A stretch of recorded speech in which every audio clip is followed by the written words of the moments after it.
पश्चिम बंगाल विधानसभा चुनाव के रुझानों ने राज्य की राजनीति में बड़ा भूचाल ला दिया है। सोमवार दोपहर तक 1 बजे तक सामने आए चुनाव आयोग के आंकड़ों के मुताबिक भारतीय जनता पार्टी ने जबरदस्त बढ़त बना ली है। 294 सीटों वाले इस मुकाबले में बीजेपी 184 सीटों पर आगे चल रही है, जबकि सत्तारूढ़ टीएमसी महज 93 सीटों पर सिमटती नजर आ रही है।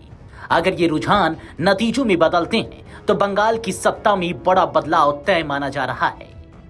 इस चुनाव की सबसे दिलचस्प और निर्णायक कहानी बनकर उभरे हैं पूर्व मंत्री हुमायूं कबीर। कभी टीएमसी का हिस्सा रहे कबीर ने बगावत कर अपनी नई पार्टी आम जनता उन्नयन पार्टी यानी कि एजेयूपी बनाई और सीधे 115 सीटों पर उम्मीदवार उतार दिए।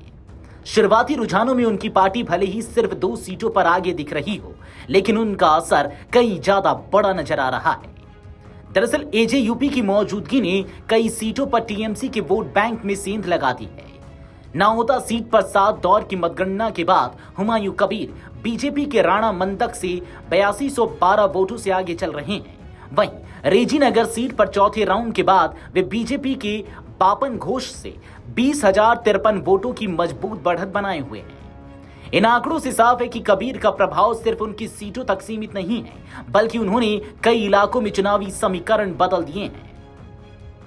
राजनीतिक जानकारों का मानना है कि कबीर की बगावत ने टीएमसी के पारंपरिक वोट बैंक, खास तौर पर मुस्लिम बाहुल्य क्षेत्रों में बड़ा विभाजन पैदा किया है। इसका सीधा फायदा बीजेपी को मिलता दिख रहा है, जो इन क्षेत्रों में पहले कमजोर मानी जाती थी।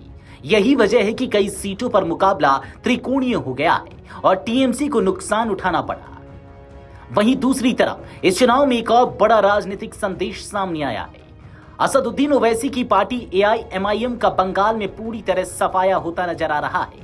बिहार में मजबूत प्रदर्शन के बाद एआईएमआईएम ने पश्चिम बंगाल में 12 सीटों पर उम्मीदवार उतारे थे, लेकिन शुरुआती रुझानों में पार्टी एक भी सीट पर बढ़त नहीं बना पाई है। वोट प्रतिशत के लिहाज से भी एआईएमआईएम को अब तक मैच 0.10% वोट ही मिले हैं, जो उनके लिए बड़ा झटका माना जा रहा है। राजनीतिक जानकारों के मुताबिक जहां एक तरफ कबीर की नई पार्टी ने टीएमसी के वोट काटे, वहीं एआईएमआईएम मतदाताओं को आकर्षित करने में पूरी तरह नाकाम रही। इससे यह साफ संकेत मिलता है कि बंगाल का मतदाता इस बार अलग अलग विकल्पों को आजमाने के बजाय मुख्य मुकाबले में ही अपना रुख तय करता नजर आया। हालांकि यह सिर्फ शुरुआती रुझान है और मतगणना अभी जारी है। अंतिम नतीजों में बदलाव की पूरी संभावना बनी हुई है, लेकिन फिलहाल जो तस्वीर सामने आ रही है वह बंगाल की राजनीति में बड़े बदलाव का संकेत दे रही है। जहां एक तरफ बीजेपी ऐतिहासिक जीत की ओर बढ़ती दिख रही है, वहीं टीएमसी के सामने अपनी पकड़ बचाए रखने की सबसे बड़ी चुनौती खड़ी हो गई है। Video desk Amar Ujala. अगर आप ये वीडियो YouTube पर देख रहे हैं तो हमारे चैनल को सब्सक्राइब कर बेल आइकन दबाएं और Facebook पर देख रहे हैं तो हमारे पेज को लाइक करें।